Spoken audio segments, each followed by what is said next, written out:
May ahas dito mga ka-exotic. Uy! Ayun ang ahas, oh. Ang laki. Malaking ahas siya, yung yelong ahas.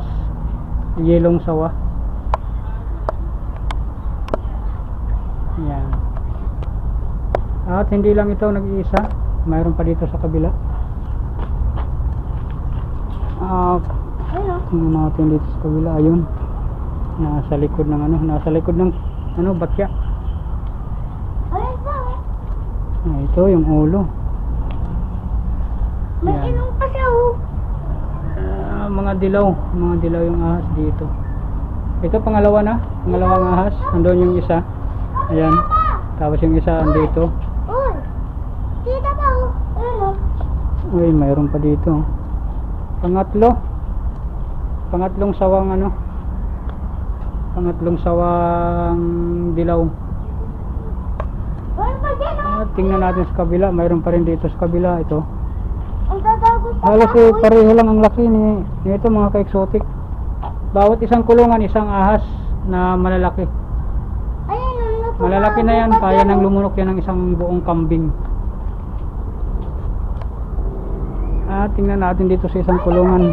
Isang kulungan naman. Ay ito yung ano isa, ayun, nagpaano sa tubig, oh. Malaki, halos pareho nga. Ay, dalawa pala to. Dalawa ang nandito. Yan. Nagtampisaw sa tubig yung isa, yung kulay ano niya, kulay itim. Tapos yung kulay dilaw ayun, nakalubog lang sa tubig. Ayan, laki. Ito ang mga ahas dito sa wildlife, mga ka-exotic wildlife sa Quezon City. Ito bali ano, 1, 2, 3, 4, 5, 5 kulungan, tapos 6 yung ahas, kasi yung isang kulungan 2 ang laman dito. Hindi ko lang alam kung isa lang ba talaga itong nakatira dito.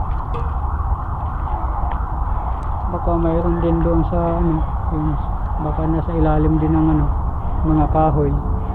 Kasi ito nagpa-ilalim ng kahoy. Okay, pero yun lang nakita natin. 6 na. Ay, 2 rin pala to. Ito. Yan, oh.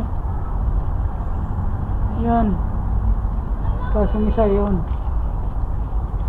Ibig sabihin, kung 2 to, 10 piraso to. Bali 7 lang yung nakita natin.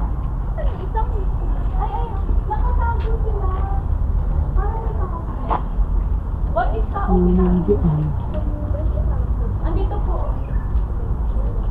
Baka mayroon din dyan nagtago.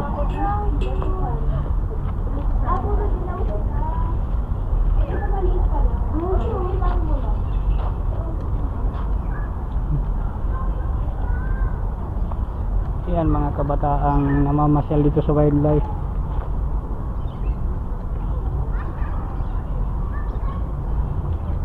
Okay, yan lang nakita natin. Dito.